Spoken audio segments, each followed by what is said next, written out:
tinha um estagiário, né?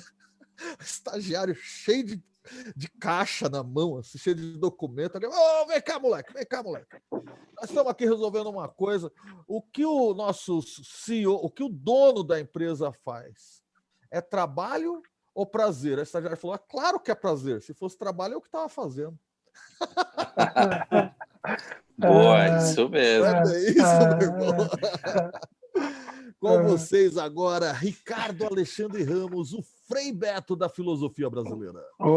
Aí sim, viu? Boa noite a todos mais uma vez. É excelente estar aqui com vocês, dividir, né, um pouco do que a gente sabe.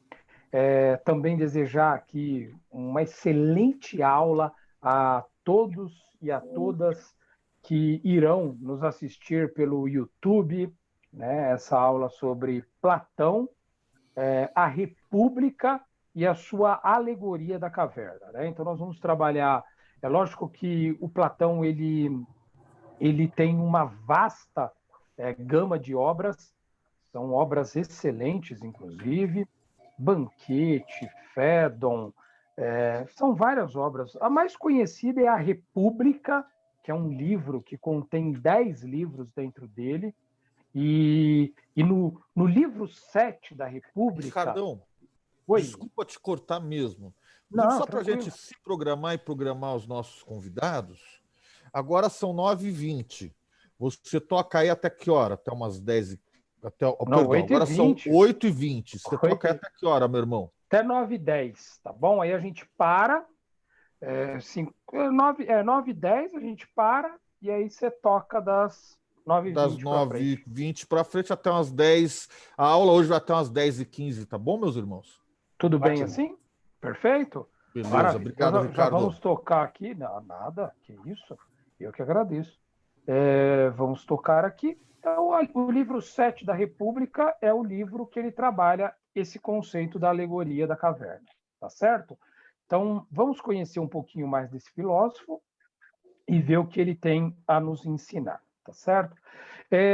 O Giovanni Reale, que é um filósofo, né, contemporâneo aí, ele vai dizer o seguinte sobre Platão, né? Ele fala assim que, inclusive, ele parafraseia uma frase de Platão: quem é capaz de ver o todo é filósofo, quem não é capaz não o é. Então, a filosofia platônica, ela tem esse objetivo, em primeiro lugar, em expandir o nosso olhar, em abrir janelas. Através da filosofia platônica, a gente consegue enxergar além daquilo que nós enxergávamos antes de conhecermos a filosofia. Então, esse é o grande objetivo. Então, parafraseando Einstein aqui também, Einstein já dizia, né, uma mente que se abre para o conhecimento, ela jamais retornará ao seu estágio inicial. Então, é isso. Aquele que tem o contato com a filosofia, que tem essa ferramenta e consegue utilizá-la, com certeza vai ter uma amplitude da sua possibilidade de conhecer. Eu e o Ed, inclusive, usamos essa frase da primeira vez que nós apresentamos essa aula. A gente não combina slides aqui, a gente não combina como será feito, a gente combina as não espalha, a gente faz tudo, assim, a gente se junta 5 dias antes. A gente combina, sim, é claro. O Ed vai trabalhar os livros da República, ele vai passar com vocês, livro por livro, aí praticamente, e isso a gente combina. Mas é muito legal essa frase aqui do Alfred North, que é um grande filósofo, e olha como ele começa falando sobre Platão. Ele fala assim: a definição mais precisa da filosofia ocidental, ou seja, essa nossa, é a de que ela não passa de uma sucessão de notas de rodapé da obra de Platão. O que ele quer dizer com isso? Ou seja, o que veio depois de Platão é nota de rodapé. Filosofia mesmo é em Platão. Com certeza, os aristotélicos, que são os filósofos que trabalham muito em cima da filosofia de Aristóteles, não vão concordar com o North, né? Mas o que acontece? Realmente a filosofia dele é uma filosofia diferenciada, fora da curva, que rompe bloqueios, rompe obstáculos. É uma filosofia diferenciada realmente. A nossa próxima aula é sobre Aristóteles, e aí nós vamos perceber que Aristóteles é importantíssimo e que Aristóteles é uma referência filosófica também. E a gente vai conseguir compreender, depois dessa aula de Platão e da próxima de Aristóteles, quando você ler um autor, né, agora, né, Alair, Andrezão, seu Antônio, Flavião, né? Quando o Sérgio, quando vocês lerem um autor que ele for de linha aristotélica, você vai conseguir perceber assim, mas nos primeiros parágrafos da leitura. E quando ele for platônico, você vai conseguir conhecer, porque eles têm um rompimento, apesar de Aristóteles ser discípulo de Platão. Ele foi aluno de Platão. Só que chega uma hora que ele rompe com o mestre e segue um caminho que é dele mesmo, que é próprio dele, que é uma filosofia dele.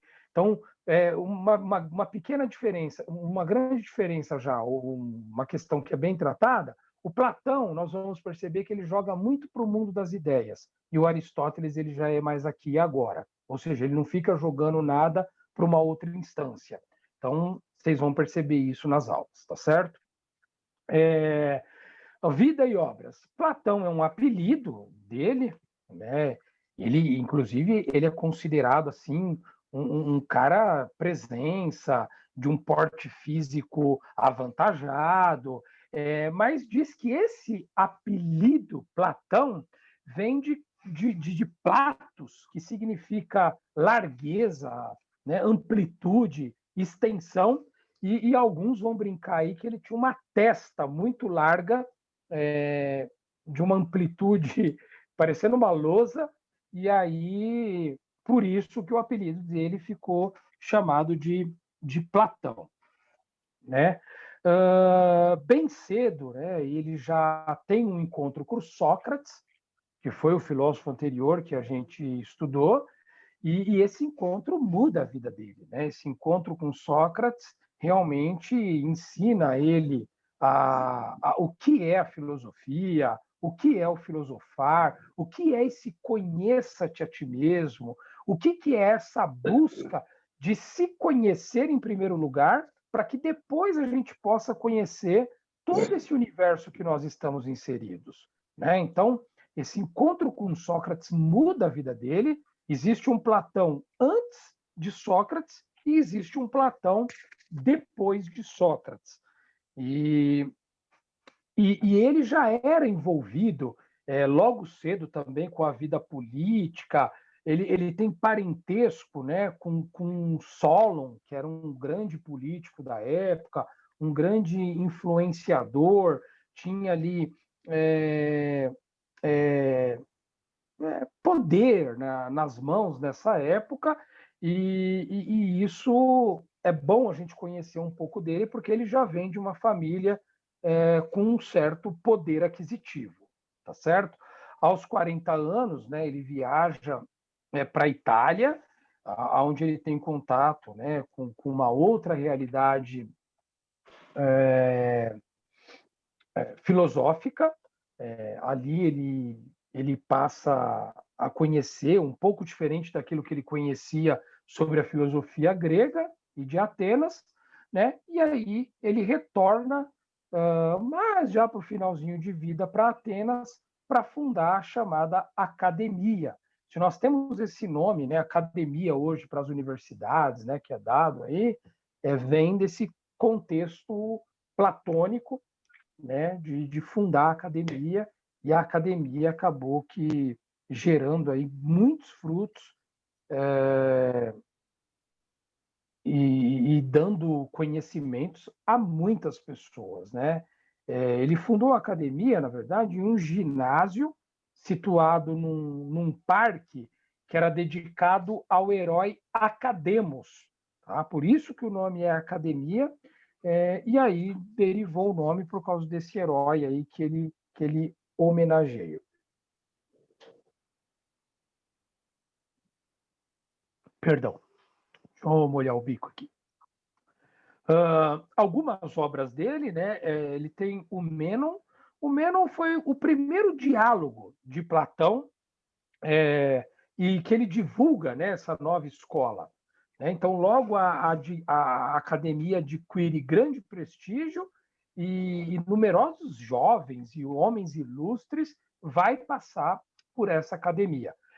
Vai ter o Banquete, o Fédon, Fedro, e a mais conhecida e a mais estudada, não a mais importante, porque todas as obras dele que você lê, você vai se sentir assim,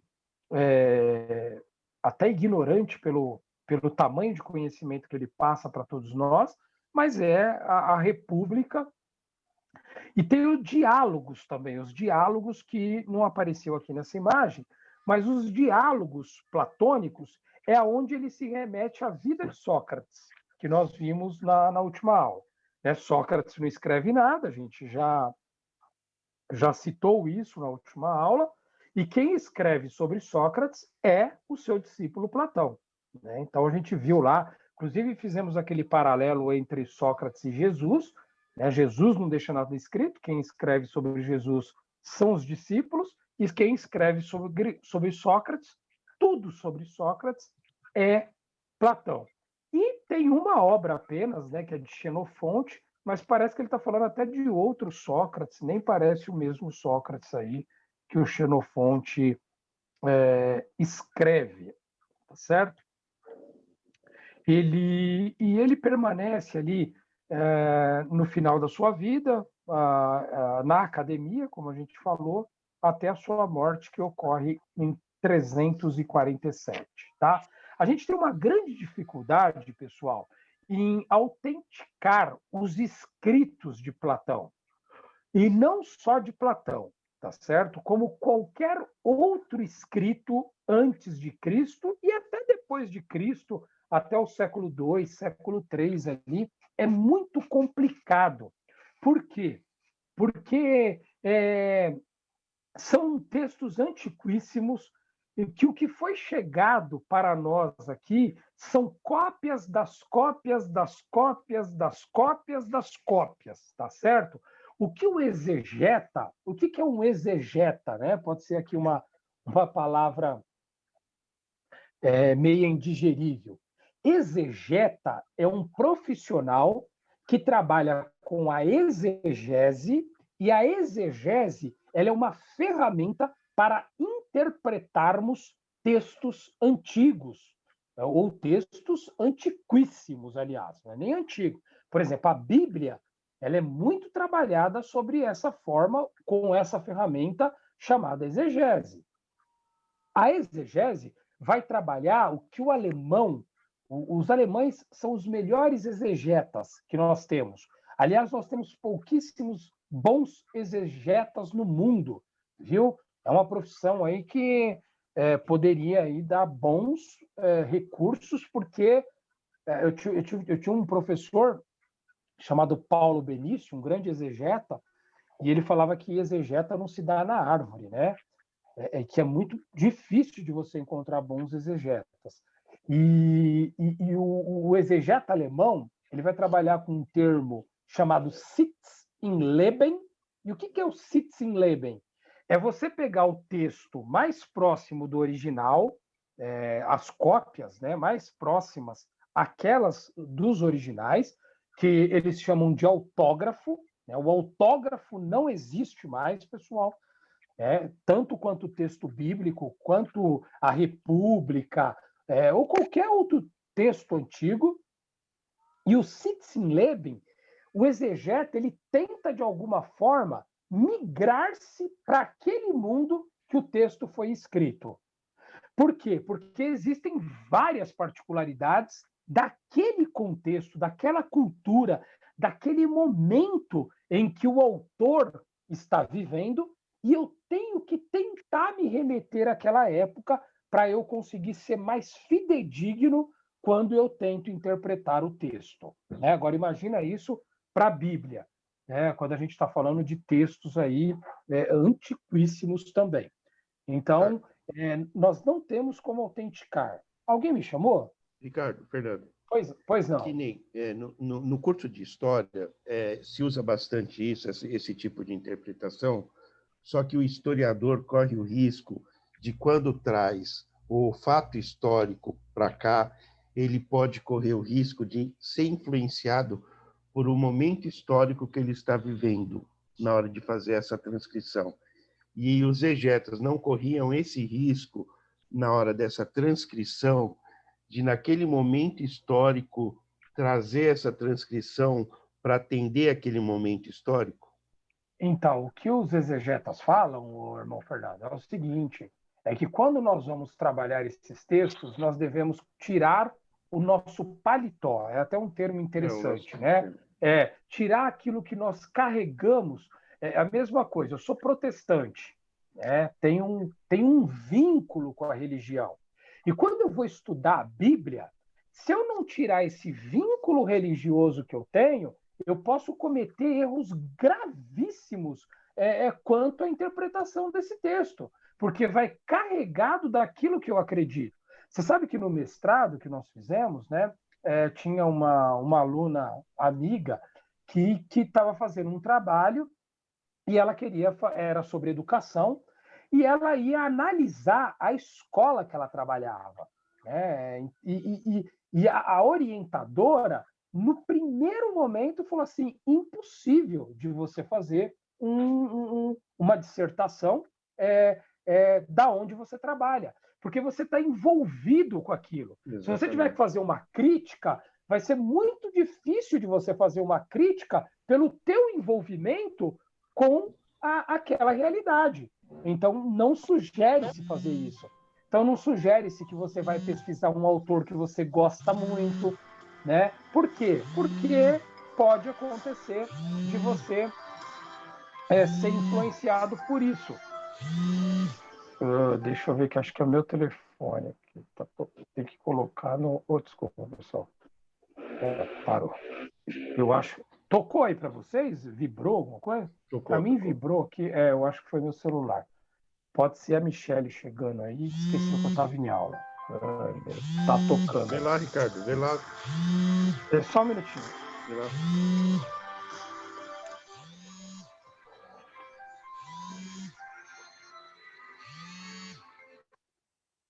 Não, pessoal, pior que eu não estou nem conseguindo enxergar aqui. Vamos embora, vamos tocar aqui. Desculpa, perdão, viu, pessoal? Calma aí. Vocês estão me ouvindo agora, pessoal? Perdão, viu? Eu não consegui atender e também... aliás, eu nem consegui ver a ligação aqui. Mas vocês estão me ouvindo aí novamente? Normal. Te ouvimos sim, Ricardo. Tá bem, Ivan. Tá jóia. Desculpa, viu? Tocou aqui o telefone e o ruim de trabalhar com o telefone e com o computador é... Mas tem um jeito... Se eu colocar no modo não perturbar, acho que funciona, né? Não perturbar. Deixa eu ver aqui se eu consigo colocar. Não, deixa eu ver se vai cair aí para vocês. Tá normal? Normal. Então beleza. Eu coloquei aqui, não perturbar. Acho que agora não entra mais. Maravilha. Vamos lá. Então, tudo bem até aqui? Alguém tem mais alguma dúvida quanto a essa questão da exegese, quanto a essa questão da autenticidade dos escritos? Alguém que gostaria de fazer alguma colocação?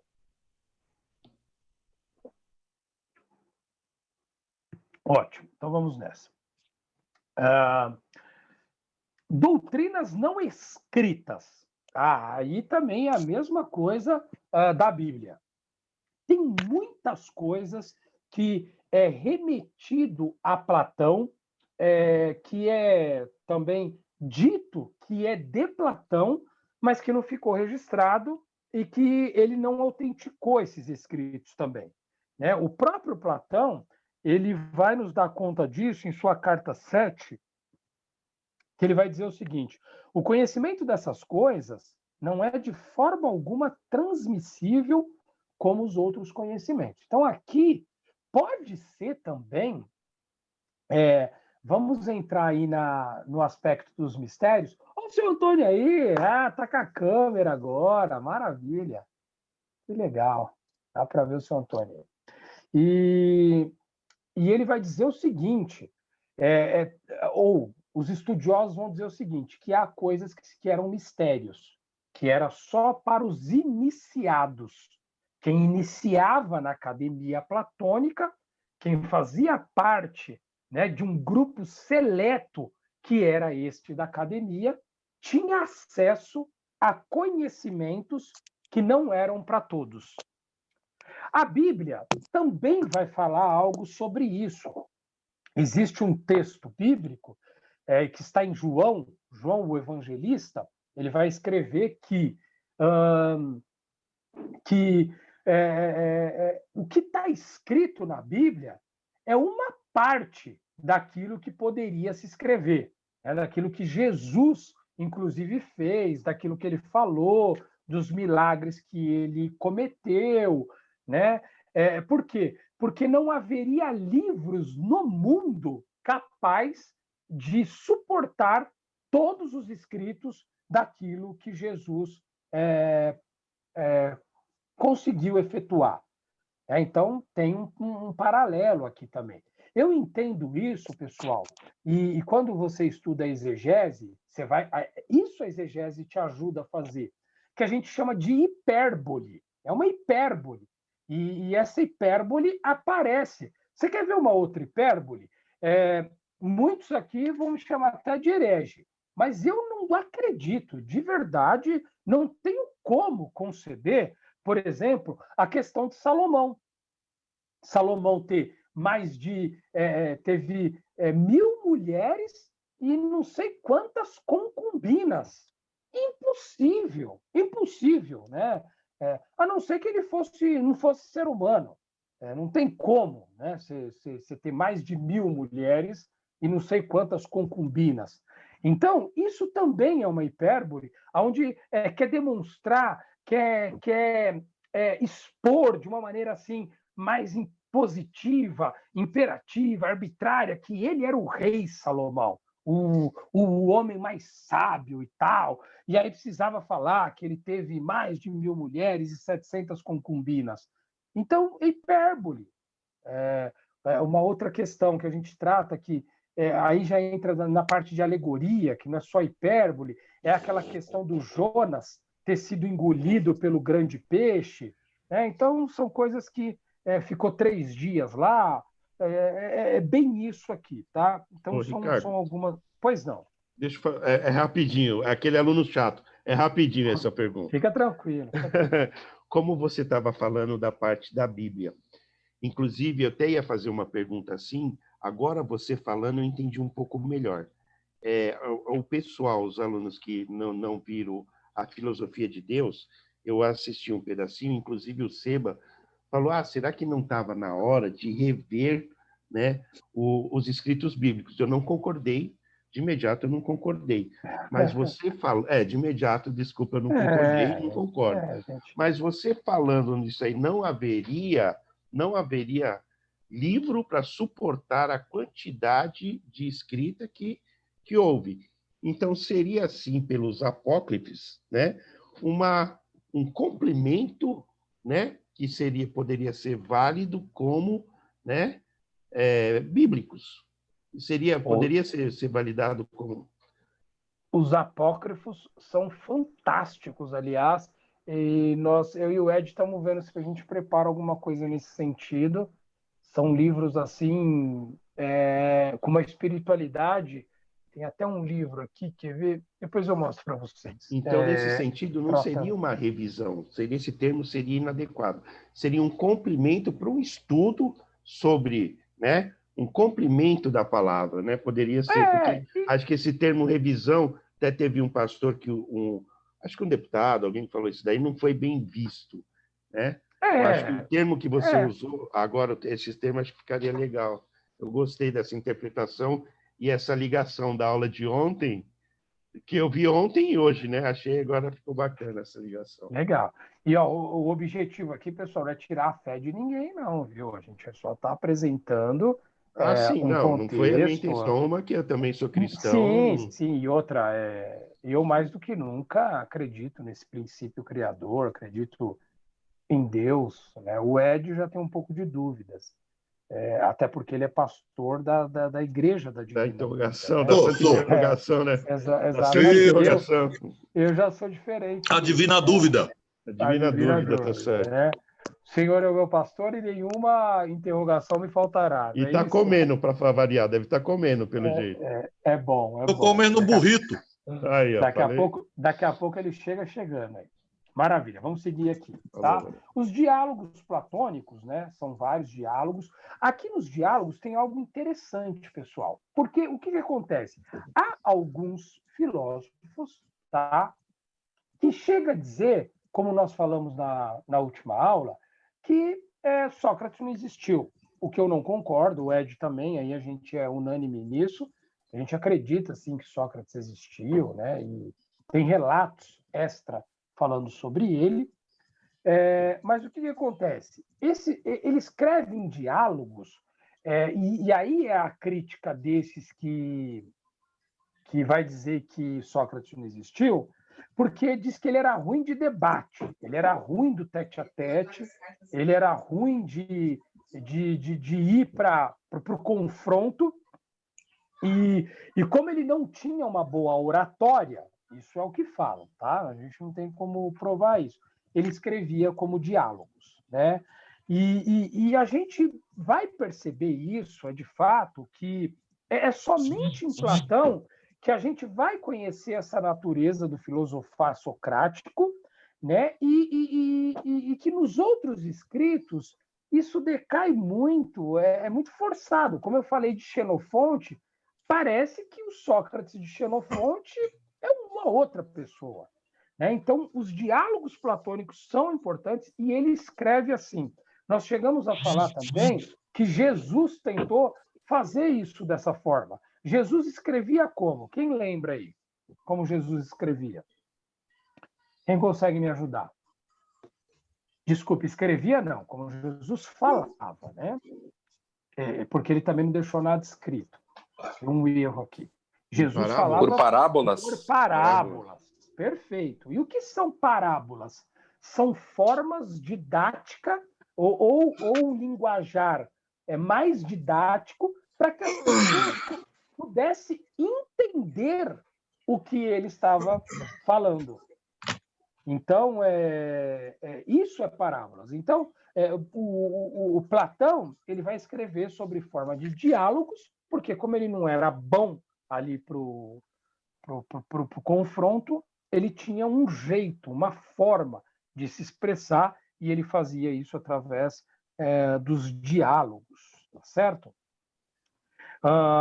Lembra que nós falamos do mito, né? Então, o mito é a passagem... Deixa eu ver aqui se eu consigo...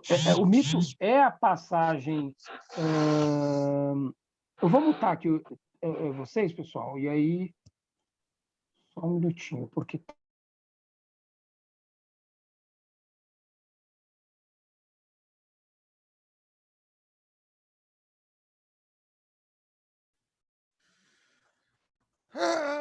Bença, seu Antônio! Pessoal, acabei de comer um burrito. A benção, seu Antônio! Vocês estão me ouvindo? Estamos te ouvindo sim, meu irmão, Ricardão! Tá bom. Não, desculpa. Acabei mutando aqui, eu pensei que eu tinha mutado eu também. O Beto está chegando aí. Betinho do Iraque, Betinho querido Cola. Maravilha. O show aí, ó, chegou na área. Então, o que acontece? Lembra que nós falamos da aula do mito, só que o Platão ele vai recuperar o mito, mas ele vai ressignificar o mito, tá certo? Opa, cadê aqui? Sumiu minha... Aqui, beleza. Então, Platão passa a atribuir valor ao mito a partir do momento em que começa a valorizar algumas teses fundamentais do orfismo. Ele vai buscar lá em Orfeu, juntamente com os aspectos religiosos do seu próprio pensamento. E isso não foi uma particularidade só de Platão, pessoal. Os iluministas vão revisitar os mitos, Heidegger, principalmente. Heidegger, é no módulo 3, né, de Heidegger. Só aí, Cardão. Módulo 3, Heidegger vai precisar isso, o Hegel vai também... Hegel, que é um filósofo fantástico, fenomenologia do espírito. Ele vai dizer o seguinte, que o mito platônico vai buscar no logos. Lembra? O Ed falou muito sobre logos. O Ed trabalha muito porque o orientador do Ed, lá no mestrado, é um dos maiores estudiosos aí sobre o logos, sobre imagem. E era apaixonado pelo Ricardo, viu, André? Comigo ele não me deu muito bem, não. Ele é apaixonado, André. Tomei ele uma fala assim, nossa, eu dele. gosto desses pastores assim, bombadinho. Sei, viu? Sei de quem que ele era apaixonado. Então ele vai falar muito sobre o logos e para Platão, né? Então ele agora vai atribuir novas ressignificações no mito. Não dá para a gente trabalhar muito isso aqui, porque a gente teria que voltar nos mitos e a gente não tem tempo hábil. Mas é importante deixar isso aqui destacado, tá certo? Ele vai ressignificar, ele vai buscar, para ele é importante. Ele não descarta, joga como os filósofos naturalistas fizeram com os mitos. Ele vai buscar grandes interpretações e novos significados. E aí a gente fala muito do mito, né? A gente gosta de indicar aqui o Joseph Campbell, que é um grande estudioso dos mitos. Poder do mito, isso aí. E que é muito legal aí, pessoal. Tá certo? Existe um contexto aí... Alair vai pirar lendo o Poder do Mito. Conheço o Alair. Desde sempre, a Alair gosta desse assunto. A Alair, o Poder do Mito é uma das... Tem inclusive, um documentário, acho que ele está disponível no YouTube. Vou procurar aqui. Se tiver, eu já coloco no nosso chat. Beleza. Legal também o mito fundador de Marilene Chauí. Cara, sensacional, sensacional. Muito fundador. Marilene Chauí, espetacular. Cara, esse é nosso aluno, né, cara? Só para vocês saberem, o Fernando foi nosso aluno do nosso curso de pós-graduação. A gente tem o curso, né? Filosofia, Historicidade Maçônica, e o Fernando é egresso de nosso curso. Muita honra. A gente mais aprendeu com ele do que ensinamos. É verdade. Vocês só não me deixaram de recuperação porque eu ia fardado, né? Era nada. Tem conteúdo aí, conteúdo bom. Aqui nesse slide, eu falo um pouquinho da segunda navegação, e para falar da segunda navegação é importante a gente falar um pouquinho da primeira. A primeira navegação para Platão, os primeiros estudos, os primeiros contatos que ele teve é com a filosofia naturalista. Então, Tales, Anaxímenes, Anaximandro, Pitágoras, Heráclito, Demócrito, ele tem um contato com essa filosofia e ele chama, ele mesmo vai dizer, que esse contato com esses filósofos é a primeira navegação. Ou seja, aqui ele está ainda muito ligado com essa ideia da filosofia da natureza. E na segunda navegação, ao contrário, já é uma contribuição de Platão, principalmente aos impulsos da vida, a força que a vida pode gerar, essa questão pessoal de cada um. Então, ele sai nessa primeira navegação, que é o contato dele com essa filosofia da natureza, para entrar agora numa filosofia introspectiva, na filosofia do ser, na filosofia de entender que existe algo além disso que nós estamos vivendo aqui, que ele vai chamar do mundo invisível. Então, essa frase aqui é dele. Na antiga linguagem dos homens do mar, ele vai usar uma alegoria: cessado o vento e não funcionando mais as velas, se recorria aos remos. Então, a primeira filosofia é quando os homens vão pelo mar levados pelo vento. Então, qualquer vento me carrega. qualquer vento me leva. Aí entra muito na situação da opinião, do papagaio, como a gente brinca, né? O papagaio é o quê? O papagaio, ele ouve e reproduz apenas aquilo que ele ouviu. Ele não consegue digerir, ele não consegue avaliar, ele não consegue analisar, ele não consegue maturar para emitir uma opinião. Ele só transfere, ele ouve, ele repassa. Na segunda navegação, não. Na segunda navegação, você já emite a opinião, você já interpreta melhor, você consegue enxergar um ambiente muito maior do que aquele ao qual você estava inserido, tá certo? Então, passa dessa filosofia natural para uma filosofia pessoal. Sai dos sentidos e vai para o raciocínio, vai para o pensamento, vai para o aprofundamento das coisas. Então, eu sempre vou estar analisando, viu, seu Antônio? Então, qualquer coisa que eu vou fazer, eu pego, eu analiso, eu olho, eu vejo o que falaram, se aquilo tem a ver com o que eu penso, com o que eu não penso, e aí eu uso o meu raciocínio para emitir uma opinião, né?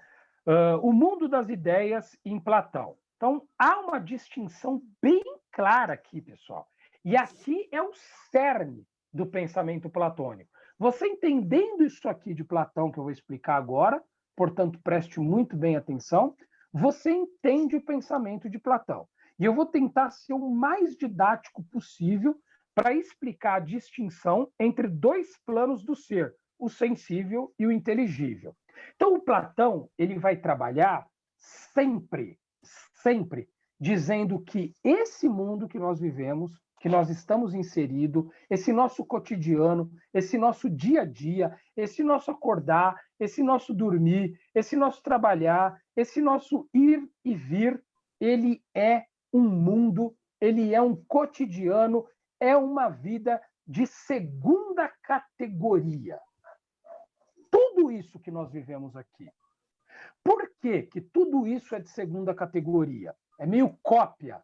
Porque o que nós vivemos aqui é só uma representação muito pequena do que nós vamos viver no mundo das ideias, nesse mundo inteligível. E nós só atingiremos esse mundo inteligível para Platão. Veja bem aqui, ele defende os filósofos. Ele está te defendendo, Fernando, ele está te defendendo, Andrezão, ele está te defendendo, Beto, você, Sérgio, porque agora vocês são filósofos. Então ele está dizendo que o único que é capaz de alcançar esse mundo inteligível é o filósofo. Como ele falava também que quem poderia dirigir a polis. Quem dirige a polis? É só o filósofo rei. Né? Então, para ele, aqui são cópias. Aliás, tudo aqui é cópia. Tudo. Essa garrafinha aqui que eu estou apresentando para vocês, essa garrafinha, ela é a garrafa mesmo no mundo das ideias. Aqui ela é uma representação de uma cópia que tentaram reproduzir aquilo que existe lá nesse mundo inteligível, mas que não consegue porque o homem, esse homem falho, mortal, insignificativo, ele não consegue copiar exatamente dessa forma. O que ele está dizendo com isso, seu Antônio? Ele está dizendo aqui, e a igreja vai beber muito aqui, seu Antônio. Por quê? Porque ele vai dizer, não é o que a igreja também reproduz, que esse mundo aqui não é um mundo bom, esse mundo aqui, nós temos que renunciar a ele, e que nós devemos viver, e nós vamos viver bem, é no céu. Então, esse mundo inteligível, para Platão, é o céu. É um lugar que a gente vai viver depois daqui só. Porque aqui, sabe essas atribulações que você passa? Lá no céu não vai ter. Você passa atribulação aqui porque aqui é mundo de cópias. Você tem dificuldades aqui, você tem obstáculos na tua vida, fica tranquilo. Quando você chegar no céu, lá vai ser tudo diferente. Então, aqui existe uma utopia, a utopia platônica. É até um pouco de idealismo também, porque ele idealiza esse mundo inteligível E é basicamente isso que ele trabalha, essa ideia de dois mundos. Por isso ele fala também da alegoria da caverna. A caverna, aqui onde a gente vive, é um mundo obscuro, que a gente não consegue enxergar direito. A gente precisa sair da caverna, a gente precisa buscar esse outro mundo inteligível para a gente conhecer melhor as coisas. Tudo bem até aqui, pessoal? Tá dando aí para pegar? Vocês estão meio quietinhos aí? Eu estou aqui meio que na sequência, porque o Ed já me falou que eu só tenho até as 9h10, tá bom? Vamos lá. Existe uma teologia platônica? Existe uma teologia platônica. E a teologia platônica está muito suportada nisso que nós falamos. Ele é o primeiro a começar a discutir essa ideia de Deus, né? Do divino em Platão. Onde o divino está? No mundo inteligível, que nós chamamos de céu, que nós chamamos de uma instância superior e que você precisa seguir e trilhar alguns caminhos aqui na Terra para que você possa alcançar esse céu. Platão também vai dizer isso. Ele vai dizer. Então, na teologia platônica, nós devemos distinguir que existe um divino que está dentro de cada um de nós. Nós temos uma partilha desse divino. Nós somos pequenos deuses, né? Mas existe um Deus com D maiúsculo, né? Que é muito além de nós e que nós devemos buscar a inteligência, né? Que é esse inteligível que é muito mais ou maior menos assim, né, Ricardo? É que nem eu falo para os meus alunos lá na escola. Há uma diferença mínima entre eu e Deus. É que Deus não pode dar nota vermelha para eles. Boa. Boa. É perfeito. E exatamente, Deus pode punir, né? Deus pode punir, ficar ali olhando se ele vai fazer alguma coisa. Eu estou Segundo aí, brincando, mas a ideia que o Ricardo alguns está trazendo teólogos. para a gente, né? Quando Platão começa a dizer para a gente que existem dois mundos, um mundo perfeito, né? Olha que interessante, meu querido amado Viola! A Viola tá cada vez mais style, hein, Viola? Ah, legal, moleque! Já peguei esse moleque no colo, Alair. Tô ficando velho. Vi hoje ele tem 2 filhos que me chama de tio, me pede bem, essa coisa mais linda. Violinha, quando o Platão vai dizer que existe um mundo perfeito, vai se aproximar a religião que você professa, que é o Espiritismo. Allan Kardec, que vocês já escutaram falar, bebe muito na fonte do platonismo. Porque o que diz Kardec? Existe um mundo real, que é o mundo dos espíritos, e a gente vem para esse mundo aqui, que é um mundo de sofrimento, é um mundo onde a gente morre, é um mundo de purgação, não é? E depois nós voltamos para o mundo real. Isso é Platão. É muito interessante que o Platão vai escrever isso, Alair, 300, 400 anos antes de Cristo, e ele é utilizado por um cara chamado Plotino, ano 100 depois de Cristo, quando o Plotino vai olhar para isso e vai trazer para a gente essa ideia do platonismo novamente. Então, esse platonismo, o que é? E aí o que o Ricardo está falando, espetacular como sempre o Ricardo, é uma crítica que Nietzsche vai fazer muito forte a Platão. Nietzsche vai bater na mesa e falar assim, que história é essa que o mundo verdadeiro é um mundo que eu não vejo? O mundo verdadeiro é esse, companheiro. Que história é essa que você vai abrir a mão da sua vida por uma vida futura? Inclusive, Nietzsche diz que o cristianismo, Nietzsche quando bate pesado. O pessoal aí gosta de Nietzsche, mas quando a gente tiver aula de Nietzsche, a gente vai deixar as 2 aulas, viu, Alair? Porque é polêmico. Né? Muito. Ele diz, por exemplo, que o cristianismo é o platonismo dos pobres. Nietzsche Então, e isso que o Ed falou também é o que o Aristóteles rompe com ele. Aristóteles rompe com a ideia de um mundo inteligível. Aristóteles é muito aqui e agora, bem racionalzão, bem pé no chão, né? Que a gente vai ver na próxima aula. Não vou dar muito spoiler aqui não, tá bom? Vamos seguir. Então, divino, né, é o mundo das ideias e todos os seus planos. Exatamente o que o Ed explicou agora e o que o Nietzsche bate nele.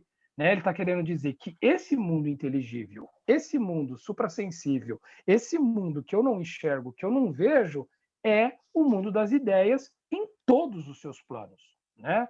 Eu gosto muito, pessoal, não vai dar para eu falar aqui bastante, mas essa ideia de divino sempre mexe comigo, e principalmente quando mexe comigo, quando a gente fala de outras instâncias. E eu destaquei aqui um trecho do livro de Jó, porque quando a gente fala de mundo divino platônico em todos os planos, o livro de Jó é um dos livros que mais me impactaram ao ler a Bíblia. Aliás, sugiro. Ele é contextualizado na teologia como uma novela, tá? É novelístico. Então, tem vários temas na Bíblia e um dos temas é a novela. E é uma novela fantástica. É uma novela impactante. Rapidamente aqui, só para você ter uma ideia, esse homem chamado Jó, ele está numa disputa entre Deus e o diabo, e o cramulhão, e o outro, e o espírito sem luz. Eu? Deus, o diabo, pois não. Eu? Não, Estou falando de Deus aqui, né? É isso. E o que acontece? O diabo vê que a família de Jó é linda, que ele trabalha, que ele é próspero, que tudo está indo muito bem, e aí ele chega para Deus assim, do nada, sabe? Sem pretensão nenhuma, e fala: seu filho Jó, né? Diz que Jó estava trabalhando, aí o Deus está lá olhando a terra, o diabo senta do lado e fala assim: seu filho Jó, está apreciando ele? Estou. Bom, né? Menino bacana, gente boa, trabalhador, família, tudo certinho. Mas você dá tudo para ele. Olha lá, ele tem tudo. Por isso que ele é assim. Eu fiquei imaginando, né, esse diálogo. E o diabo indo lá falar com Deus sobre a vida de uma pessoa. E aí, simplesmente, eu só vou resumir aqui, se você quiser ler a história depois, o Deus fala assim: eu confio. Que você confia nele? Nada. Tira as coisas dele para você ver. E aí mexe com os filhos de Jó, com os bens materiais, tira a mulher, tira tudo desse homem. E tem uma frase que a esposa dele começa, né? A mulher de Jó começa a falar: amaldiçoa teu Deus. E aí ele fala: olha, mulheres, fique quietas, porque não sabe o que dizes. Nu eu saí do ventre da minha mãe. Se precisar nu, eu voltarei. E os amigos de Jó, olha como que é impressionante. Que nós temos que... Isso é um ensinamento para o dia a dia. Sabe aqueles amigos que não são amigos e que estão ao seu redor só para te apontar, só para te menosprezar, só para te diminuir? Começaram a falar assim: você está em pecado, né, Jó? Tudo está te acontecendo aí porque você está em pecado, você pecou. Então, os amigos de Jó, né, foram piores com ele, e aí ele fecha o livro dizendo assim: Jó respondeu então ao Senhor e disse: bem sei que tudo podes e que nenhum projeto teu escapa ao teu poder. Então, o que eu quero dizer para você aqui, fazendo um adendo nessa filosofia de Platão e que traz muito do divino, e que o Ed falou que starta o cristianismo aí de alguma forma, trata essa forma de espiritualidade. Eu não sei o que você está passando. Eu não sei quais têm sido as suas dificuldades. Eu sei que existe um ser superior, viu, Alair? Viu, Fernando? Viu, seu Antônio? André? Que tudo podes e que nenhum dos planos dele na tua vida será rejeitado, escapado ou destruído. Se você está passando por alguma dificuldade, e aí eu vou usar essa novela de Jó, se você está passando por algum problema, por alguma angústia, saiba que existe um olho que tudo vê.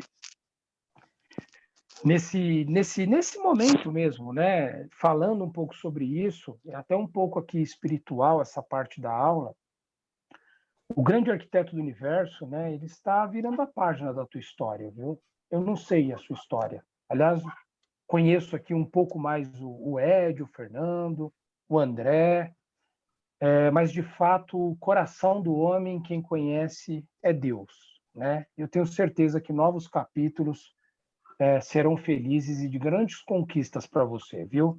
Tenha fé. Dias melhores estão por vir aí. Vamos seguir aqui. Existe uma dialética em Platão. Tá, 2 minutos, né, Ed? Eu acho que vou precisar até mais 5, tá, Ed? 9h15. Pode ser? A gente encurta o intervalo. A gente encurta o intervalo de 9h10 até 9h20, de 9h15 para 9h20. Mas 9h15 eu termino. Dialética e retórica. Ele trabalha a dialética e a retórica. Ele vai ensinar, ele bate nos sofistas, como nós vimos, mas a dialética, inclusive para ele vai dizer que conhecimento é anamnese, ou seja, é uma recordação.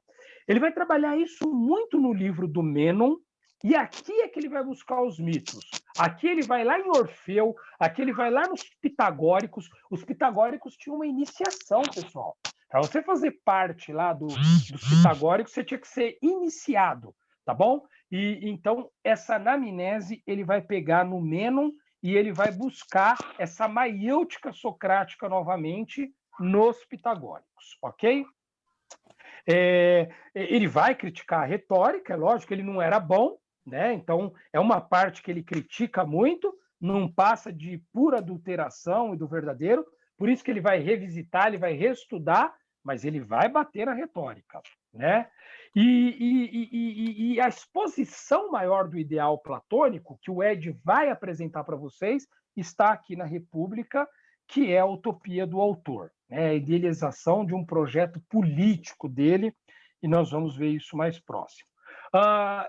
Essa República ela é totalmente educacional, tanto é que no livro 7, na Alegoria da Caverna, o que ele vai dizer na Alegoria da Caverna? Que aquele que sai da caverna e que vê o mundo que existe além dali, ele tem que voltar para resgatar os outros. E quando ele volta para resgatar os seus amigos, ele vai dizer, olha, tem um mundo muito maior do que esse que nós estamos vivendo aqui. Existe algo maravilhoso fora daqui. O que esse pessoal que está na caverna faz? Espanca o amigo e mata o amigo. Sabe o que eu quero dizer para você nessa noite? Olha, presta bem atenção aqui em mim, nessa frase que eu vou te falar aqui agora. Cuidado com quem você divide os seus sonhos.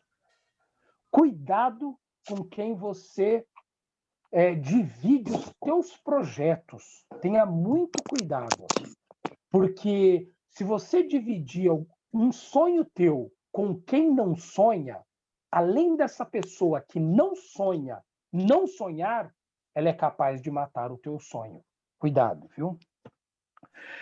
Isso fala um pouco da alegoria da caverna, que eles estão vivendo ali em sombras, e que o ideal é sair dessa realidade. O que é a realidade? É isso aqui, ó, é o povo, né, vivendo aqui embaixo na caverna, existe um mundo todo afora, e ele está traduzindo totalmente a realidade. O que é a caverna de hoje? São as redes sociais, Facebook, Instagram, onde as pessoas só postam coisas boas, felizes, viajando, mas internamente. E você com você mesmo? Como está lá dentro, né?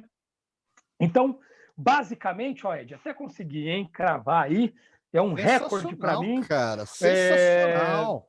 O Ricardo é mal barato, o Ricardo a gente se diverte muito, cara, é muito legal trabalhar com o Ricardo, porque a gente é muito divertido. E o Ricardo fala assim, pô, Ed, eu tenho dificuldade de poder de síntese. E eu sei que ele luta para ter... É sério, ele luta mesmo, consigo mesmo. Assim. Parabéns, Ricardo. Ponto para os filósofos. Valeu. Então é isso, pessoal. Nessa primeira parte sobre Platão, vocês vão ver o que vai vir aí sobre os livros agora. Vai ser para arrebentar a boca do balão. Então eu vou me despedir aqui dessa primeira parte da aula, né? Um excelente término de aula a todos, e nós nos vemos daqui a 8 minutos, 9h20, ou você quer antes? Vocês conseguem voltar 9h15, pessoal? Dá tempo da gente tomar uma água, um café? Pode ser 9h15 ou 9h20? Vocês que... Que aí vocês conseguem aproveitar um pouco. Também se for um pouquinho depois, né? 9h20, vamos embora. 9h20, pessoal. A gente 9h20. Deixa eu passar o host para você aqui, Edi. Calma aí. Valeu, mano. Parabéns, excelente aula. Valeu, vamos que vamos. O melhor está por vir, viu, pessoal? Sempre. Pode acreditar, pode acreditar. Yes. Ok. Chegou aí, mano? Chegou, meu irmão. Meu Show. grande irmão. Show. Então deixa eu já encerrar aqui para já salvar a aula. Live